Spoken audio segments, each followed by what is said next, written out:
तुम्हारी फाइलों में गांव का मौसम गुलाबी है। तुम्हारी फाइलों में गांव का मौसम गुलाबी है, मगर ये आंकड़े झूठे हैं, ये दावा किताबी है। तुम्हारी मेज चांदी की, तुम्हारी मेज चांदी की, तुम्हारे जाम सोने के, यहाँ जुम्मन के घर में आज भी फूटी रकाबी है। Member Sudama Prasad, please. धन्यवाद माननीय सभापति महोदय, आपने बोलने का मौका दिया।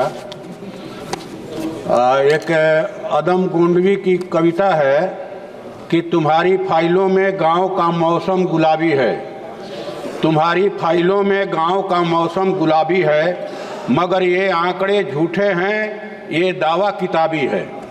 तुम्हारी मेज चांदी की, तुम्हारी मेज चांदी की, तुम्हारे जाम सोने के, यहाँ जुम्मन के घर में आज भी फूटी रकाबी है।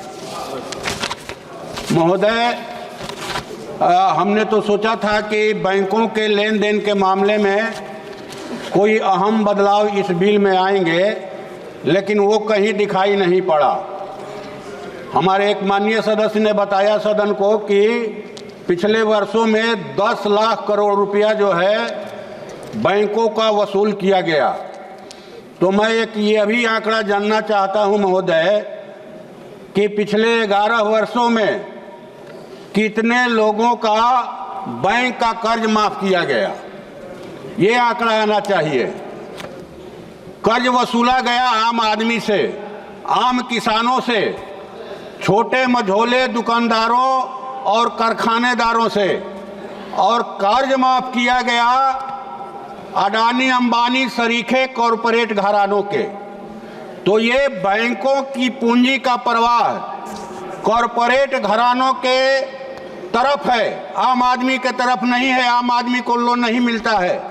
एक साधारण किसान अगर 50,000 का लोन समय पर जमा नहीं करता है तो उसके डांड में रस्सा लगा करके घुमाते हुए गिरफ्तार किया जाता है, जेल में ले जाया जाता है।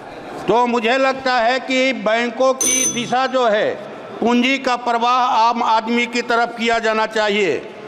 महोदय, ये कहा गया कि भाई ये चौथी अर्थव्यवस्था है देश की। देश जो है भारत दुनिया में चौथी अर्थव्यवस्था है और कुछ वर्षों में ये तीसरी अर्थव्यवस्था हो जाएगी। जब देश में अब तक की सबसे ज़्यादा बेरोजगारी हो, महंगाई हो, विकास दर तेजी से घट रहा हो, किसानों की खेती भयानक रूप से घाटे का शिकार हो, छोटे मझोले दुकानदारों कारखानेदारों का व्यवसाय चौपट हो रहा हो, आम आदमी की आमदनी घट रही हो, तो हम दुनिया की चौथी अर्थव्यवस्था कैसे हैं? Prasad ji please conclude. एक तिमाही में सर, एक साल में विकास दर 2% घटा है। प्लीज 2% घटा है। Thank you. और ये दावे कर रहे हैं मजबूती के। धन्यवाद। Thank you.